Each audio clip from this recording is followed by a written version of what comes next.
বাংলাদেশের নওগাঁ জেলায় অবস্থিত পাহাড়পুর বৌদ্ধবিহার, যা আগে সোমপুর মহাবিহার নামে পরিচিত ছিল, এখন এটি পাহাড়পুর বৌদ্ধবিহার নামে পরিচিত।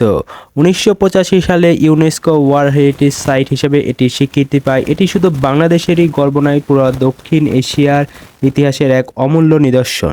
পাল বংশের দ্বিতীয় রাজা শ্রী ধর্মপাল দেব 721 থেকে 821 অষ্টম শতকের শেষের দিকে নবম শতকে এই বিহারটি তৈরি করেছিলেন। 1879 খ্রিস্টাব্দে স্যার আলেকজান্ডার কানিংহাম এই বিশাল স্থাপনা আবিষ্কার করেন।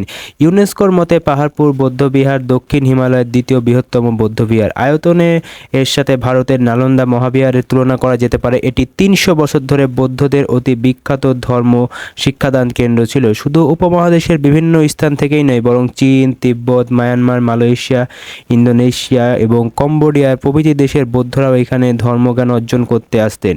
খ্রিস্টীয় দশম শতকে বিহারের আচার্য ছিলেন দীপঙ্কর সিজ্ঞান।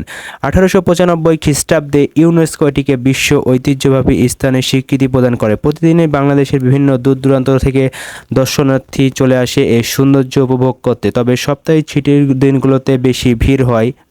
খ্রিস্টীয় অষ্টম ও নবম শতাব্দীতে পাল বংশের দ্বিতীয় ও তৃতীয় রাজা ধর্মপাল ও তার পুত্র দেবপাল বাংলা বিহার এবং কনৌজ পর্যন্ত বিরাট সাম্রাজ্য প্রতিষ্ঠা করেন। বৌদ্ধ ধর্মের চরম উৎকণ্ঠতার যুগে তাদেরই পৃষ্ঠপোষকতায় বাংলাদেশের পাহাড়পুর বৌদ্ধবিহার ও মন্দির গড়ে ওঠে।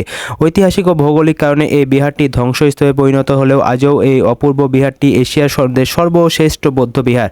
পাহাড়পুর বৌদ্ধবিহার বৌদ্ধ ভিক্ষুকদের জন্য 177টি কক্ষ ছিল। মোট 70.31 একর জমির উপর পাহাড়পুর বৌদ্ধবিহার অবস্থিত। বর্তমানে বাংলাদেশ প্রত্নতত্ত্ব বিভাগ এখানে একটি জাদুঘর, একটি রেস্ট হাউস ও কয়েকটি প্রশাসনিক ভবন নির্মাণ করেছে।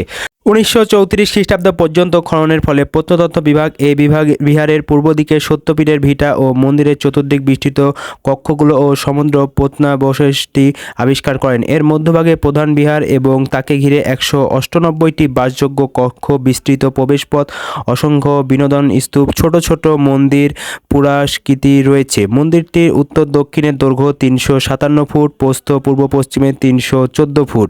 মূল বিহারটি এর মধ্যস্থলে।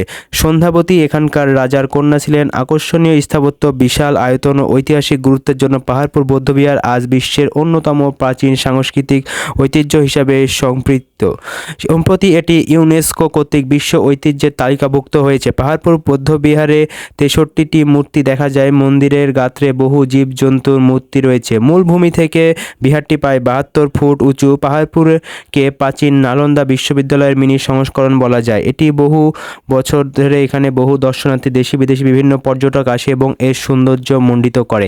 পাহাড়পুর বৌদ্ধবিহারের টিকিট হলো মাত্র 30 টাকা। আপনারা 30 টাকা টিকিট কেটে এখানে ঘুরতে পারবেন। আপনারা গ্রীষ্মকালীন সময়ে পাহাড়পুর বৌদ্ধবিহার সকাল 9টা থেকে সন্ধ্যা 6টা পর্যন্ত ভ্রমণ করতে পারবেন এবং শীতকালীন সময় সকাল 9টা থেকে বিকাল 5টা পর্যন্ত খোলা থাকে। এখানে সাপ্তাহিক ছুটি হলো রবিবারে। আজকের ভিডিওটি এ পর্যন্ত। যারা শুরু থেকে শেষ পর্যন্ত দেখেছেন তাদেরকে অসংখ্য ধন্যবাদ। ভালো থাকবেন, সুস্থ থাকবেন। দেখা হবে নতুন কোনো ভিডিওতে, নতুন কোনো জায়গায়। আসলে দর্শনীয় স্থানগুলোর ভিডিও চাইলেও ছোট করে করা যায় না, একটু বড় করে করতে হয়, তাহলে এখানকার খুঁটিনাটি বিষয় সম্পর্কে দর্শকদেরকে জানানো যায়। আপনারা কে কে এখানে গিয়েছেন অবশ্যই জানাবেন, আর যদি না গিয়ে থাকেন অবশ্যই ঘুরে আসতে পারেন। আপনাদের খুবই নিকটে খুবই সুন্দর একটি দর্শনীয় স্থান। তো ভালো থাকবেন, সুস্থ থাকবেন। দেখা হবে নতুন কোনো ভিডিওতে, নতুন কোনো জায়গায়। আল্লাহ হাফেজ সকলকে। আসসালামু আলাইকুম।